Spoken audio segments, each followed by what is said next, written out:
हमारे व्यस्त जीवन में ईश्वर की आवाज़। पंछी उड़ने के लिए पैदा होता है और वह बड़ी ऊंचाई उड़ान भरता है। पक्षी के उड़ान भरने से सृष्टिकर्ता की महिमा होती है। उसी तरह मछली तैरने के लिए पैदा होती है और पानी में तैरती है। इससे सृष्टिकर्ता की महिमा होती है। बागों के पौधे फूल खिलने के लिए लगाए जाते हैं और जब उनमें सुंदर फूल खिलते हैं तो सृष्टिकर्ता की महिमा होती है।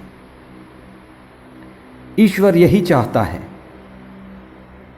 कि मनुष्य भी अपनी पूर्णता का जीवन जिए और उसके द्वारा अपनी सृष्टिकर्ता की महिमा करे।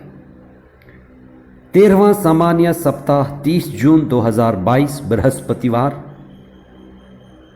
पहला पाठ नबी आमोस का ग्रंथ अध्याय 7 पद संख्याएं 10 से 17 तक और संत मत्ती का सुसमाचार अध्याय 9 पद संख्याएं 1 से 8 तक। ईश्वर जिसने मनुष्य को अपना प्रतिरूप बनाया, उस पर अपने प्राण फूंक दिए और अपना आत्मा मनुष्य को दिया, वह चाहता है कि मनुष्य पूर्णता का जीवन बिताए, पवित्र आत्मा का जीवन बिताए। मनुष्य भी अपनी अच्छाई में बढ़ते जाए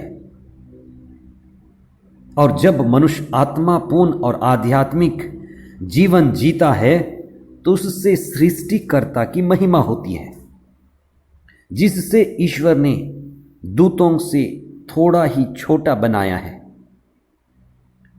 लेकिन आप विचार करें कि जब पक्षी उड़ने के लिए बना है पर उड़ ना पाए, मछली तैरने के लिए बनी है पर तैर ना पाए, पेड़ पौधे लगाए जाएं फूल के लिए पर वे फूल और फल ना लाएं, तो इससे सृष्टिकर्ता का अपमान होता है।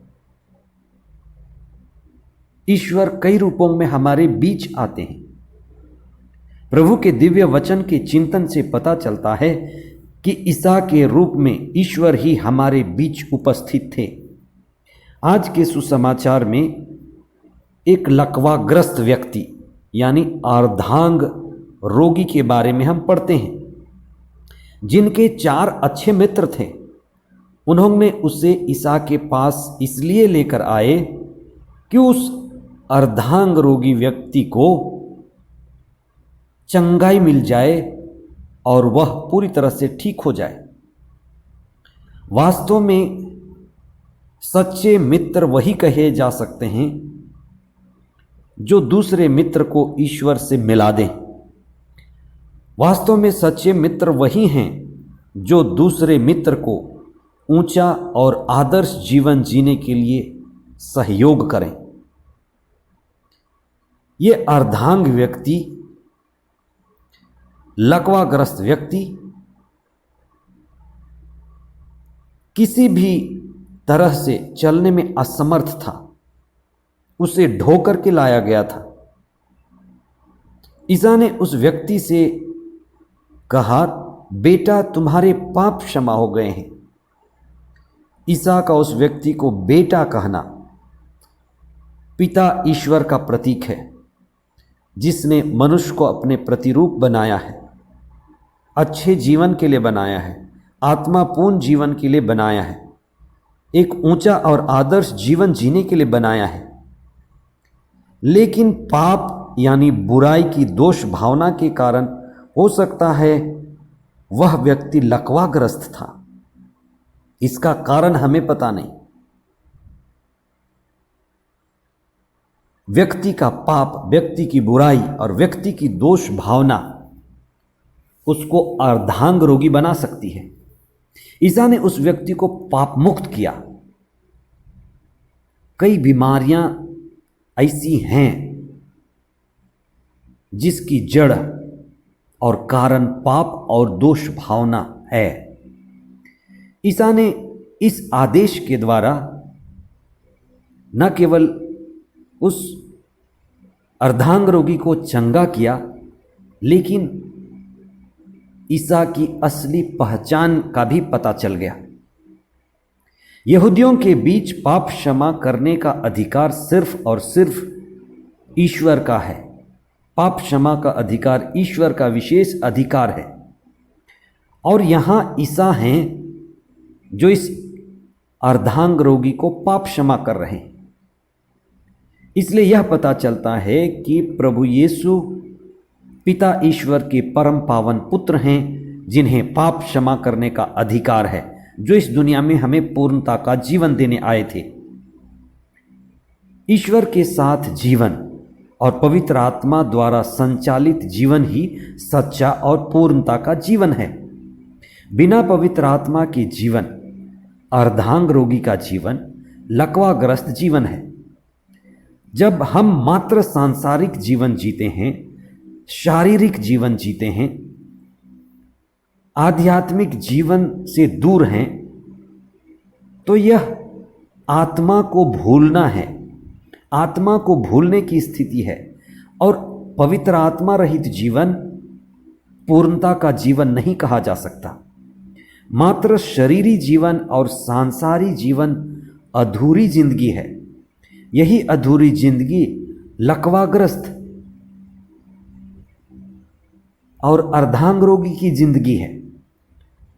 अर्धांग रोगी यानी आधा अंग जीवित, आधा मृत, केवल शरीर को पालना, मन में जीना, लेकिन पवित्र आत्मा रहित होकर जीना अधूरी जिंदगी है। आज आप इस पर चिंतन करें कि आध्यात्मिकता ही हमें पूर्णता का जीवन देती है। इसके बिना हमारा जीवन अधूरा है। ईश्वर नबियों के द्वारा राजाओं को, पुरोहितों को, अमीरों को, अपनी प्रजा को आदेश देता रहा है कि वे संहिता का जीवन बिताएं, अच्छा और सच्चा जीवन बिताएं। ईश्वर के नबी हमेशा ईश्वर का आदेश लेकर दूतों की तरह आते थे और लोगों का मार्ग निर्देशन करते थे। राजाओं के लिए संदेश मिलता था, लेकिन जब राजा या व्यक्ति ईश्वर के आदेश मानने को तैयार नहीं थे, तब नबियों ने राजा, प्रजा और जिसके लिए भी संदेश था, ईश्वर के द्वारा सुधार और आने वाली भविष्य में सजा की भी घोषणा की। आज के पहले पाठ में इसका जिक्र है। इस्राएल का पुरोहित अमाजिया बेथेल के मंदिर का पुजारी था और उस मंदिर में पुजारी होना एक सम्मान की बात थी, लेकिन वह नहीं चाहता था कि नबी आमोस, जो ईश्वर का सच्चा नबी था, बेथेल में रह करके ईश्वर के आदेश की घोषणा करे। जब लोग, राष्ट्र, राजा ईश्वर के आदेश का उल्लंघन करते और ईश्वर के आदेश सुनने से इनकार करते हैं, तब बीमारी बढ़ती जाती है, पाप बढ़ता जाता है। और जब बीमारी इतनी गंभीर हो, तब डॉक्टर को सर्जरी का आदेश देना पड़ता है। छोटी मोटी दवा से काम नहीं चलता।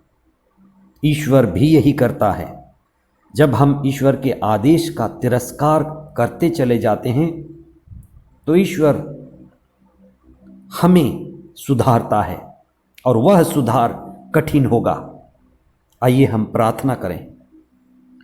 हे सर्वशक्तिमान पिता ईश्वर, हम धन्यवाद देते हैं हमारे जीवन के लिए और आपसे प्रार्थना करते हैं कि हमारे जीवन में आपका आशीर्वाद रहे, हम सच्चा और आदर्श जीवन बिता सकें। हमें आशीर्वाद दीजिए कि हम आपके आदेशों को सुनें, आपकी आज्ञाओं के अनुसार जीवन बिताएं और पवित्र आत्मा हमसे बातें करे। पवित्र आत्मा के आदेश हमारे अंतरात्मा में गूंजे और हम वही करें जो आपको प्रिय है और आपका आदेश है। हमें सच्चे और अच्छे आध्यात्मिक जीवन जीने की कृपा प्रदान कीजिए। ये प्रार्थना हम करते हैं हमारे प्रभु ख्रिस्त के द्वारा। आमीन।